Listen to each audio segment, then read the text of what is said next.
तो चलिए दोस्तों, आज की इस वीडियो में बात करते हैं इस पिलखन या पाकुर प्लांट के बारे में। इसको फाइकस वीरेन बोलते हैं। तो बहुत से इसके नाम रहते हैं। एक्चुअल में ये एक फाइकस की वैरायटी है। सबसे पहले ये देखिए, इसका जो लीफ का साइज़ है वो इस तरह से कुछ रहता है। थोड़ी लंबी और पतली पत्तियां रहती हैं इसमें। और जो ख़ास बात है इस पौधे में, इसको शेयर करने का जो मेन मोटिव है, क्योंकि ये बॉन्साई के लिए एक परफेक्ट वैरायटी है। अगर आप किसी पौधे को बॉन्साई में ग्रो करना चाहते हैं तो ये परफेक्ट ऑप्शन है, क्योंकि ये बहुत हार्डी प्लांट है। और फाइकस की तो मोस्टली जो भी वैरायटीज़ रहती हैं वो बहुत हार्डी रहती हैं, बहुत इजी टू ग्रो रहती हैं और बिल्कुल लो मेंटेनेंस रहती है। इनकी देखभाल नहीं करनी पड़ती। अब इस वीडियो को शेयर करने का क्या पर्पज़ है, थोड़ा बहुत इसकी जानकारी देना। और जिन मेरे दोस्तों को थोड़ा सा प्रॉब्लम रहती है कि ये पाखुर का पौधा है या फिर गुलर का पौधा है, तो उसके बारे में थोड़ा सा आपको बताना। सबसे पहले ये जो आप देख रहे हैं, ये मैंने इस पौधे की एक ब्रांच में से अभी निकाला। ये देखिए, ये इस तरह से मिली बग है। हालांकि इनमें मिली बग का कोई बहुत अटैक नहीं रहता। ये पौधे बिल्कुल केयरफ्री रहते हैं, बिल्कुल इंसेक्ट या पेस्ट इस पर कोई भी अटैक नहीं करते। लेकिन इस मौसम में ख़ास तौर पर अभी, क्योंकि 2 दिन पहले या 1 दिन पहले जो है वो 4 दिन की लगातार बारिश हुई। इस बारिश के चलते इस तरह से जो ये ह्यूमिडिटी मिलने पर या मॉइस्चर मिलने पर ये बहुत से जो कह सकते हैं कि ये मिली बग हैं, ये अलग अलग पौधों पर अटैक करते हैं। जब आपके पौधे पर इस तरह से एक आध मिलीबग रहता है तो आप उसको मैनुअली रिमूव कर सकते हैं, या फिर इन पर तेज़ जो शॉवर है वो करेंगे तब भी रिमूव हो जाएगा।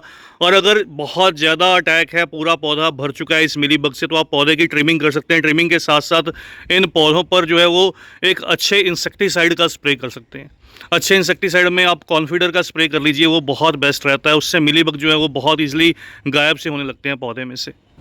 इस पौधे की अगर बात करूं तो देखिए दोस्तों, ये जो पौधे हैं ये रोड साइड सड़क किनारे जो है वो आसानी से लगे हुए दिखाई देते हैं। और इस तरह से इन पौधों में बहुत सी जो एरियल रूट्स हैं वो डेवलप करती हैं। देखिए, अभी भी आपको यहाँ पर रेडिश पिंक कलर में बहुत सी एरियल रूट्स दिखाई देंगी। तो बारिश, हाई ह्यूमिडिटी इन पौधों को बहुत पसंद रहता है। और सबसे ख़ास बात रहती है, ये जो पौधे हैं ये तेज़ गर्मी या तेज़ धूप बहुत ईजिली टॉलरेट कर जाते हैं। तो गमलों की बात करूं, बहुत बड़े गमले की रिक्वायरमेंट नहीं है। लेकिन अगर आपका छोटा पौधा है, आप उसको जल्दी से मैच्योर करना चाहते हैं, तो आप स्टार्टिंग स्टेज के अंदर इस पौधे को जो है वो बड़े गमले में लगा लीजिए। लगभग 12 से 14 इंच का गमला इस्तेमाल कीजिए। धीरे धीरे जैसे जैसे पौधा आपका 2 से 3 साल, 1 साल, 4 साल, जैसे जैसे वो मैच्योर होता जाए, उसको जो गमले का साइज़ है वो डिक्रीज़ करते जाइए। उससे आप नोटिस कीजिएगा फ्यूचर के अंदर ये बहुत सुंदर से एक बॉन्साई में कन्वर्ट होगा। एक और जो चीज़ बहुत ज़रूरी रहती है दोस्तों, इन पौधों की ट्रिमिंग रहती है। अगर आप इसकी लीफ का साइज़ छोटा चाहते हैं, इन पौधों की ट्रिमिंग करना बहुत ज़रूरी रहता है। और इसको एक शेप देने के लिए, क्योंकि ये बरगद की तरह ऊपर की साइड में जो है कैनपी बहुत ईजिली डेवलप कर लेता है। हालांकि आप इसकी दूसरी जो शेप्स हैं वो भी डेवलप कर सकते हैं, लेकिन कैनपी जो स्टाइल रहता है वो बहुत आसान रहता है। इसलिए इन पौधों की रेगुलर ट्रिमिंग करने से जो कैनपी है वो बहुत बढ़िया से बनती है। दूसरा, इसमें जो एरियल रूट्स हैं उनके निकलने के चांसेस ज़्यादा रहते हैं। और तीसरा, जो लीफ का साइज़ है वो डिक्रीज़ होने लगता है। जैसे जैसे आप इनकी ट्रिमिंग करेंगे आपको और डिफोलिएशन करेंगे तो इनका लीफ का जो साइज़ है वो डिक्रीज़ होने लगेगा। मिट्टी की अगर बात करूं दोस्तों, ये किसी भी मिट्टी में बहुत आसानी से ग्रो कर जाता है। आप इसको चाहे चिकनी मिट्टी में लगा दीजिए, चाहे सैंडी सॉइल या रेतीली मिट्टी में लगा दीजिए। बस थोड़ा सा मिट्टी अकॉर्डिंग जो पानी की जो कंट्रोल है वो करना पड़ता है। अगर सूखी हुई मिट्टी में, रेतीली मिट्टी में, तो थोड़ा सा पानी ज़्यादा दे दीजिए। अगर आपका ये चिकनी मिट्टी में है तो पानी बहुत कम दीजिएगा। एक और जो बात आपसे शेयर करना चाहूँगा, इसकी देखिए 2 तरह की वैरायटीज़ रहती है। इसमें एक वेरीगेटेड वैरायटी भी मिलती है नर्सरी पर, जो देखने में बहुत खूबसूरत सी रहती है। और वो वैरायटी भी मेरे पास है। उसका जो स्क्रीन पर आपको उसकी जो पिक है वो नज़र भी आएगी, उसकी जो वीडियो है वो नज़र आएगी। बहुत खूबसूरत सी रहती है। उसमें जो लीव्स हैं वो नई नई पत्तियां जो है वो रेडिश कलर में निकल कर आती हैं। रही बात गुलर की, तो गुलड़ जो पौधा रहता है दोस्तों, वो थोड़ी सी उसकी जो लीव्स हैं इससे ब्रॉड रहती हैं, थोड़ी चौड़ाई में रहती हैं। तो ये एक मेजर डिफरेंस रहता है इन दोनों पौधों के अंदर।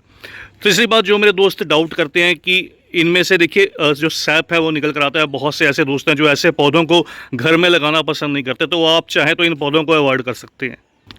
इन पौधों की कटिंग प्रोपगेशन बहुत आसान रहती है। आप इनकी कोई भी छोटी या बड़ी, मोटी, पतली, बहुत आसानी से जो कटिंग है वो ग्रो कर सकते हैं। कटिंग को केवल मिट्टी के ऊपर अगर आप प्लेस भी कर देंगे तब भी वो कटिंग जो है वो रूटिंग स्टार्ट कर लेगी। यहाँ तक कि इनकी जो पत्तियों से है वो भी इनकी जो पौधे हैं वो रेडी किए जा सकते हैं।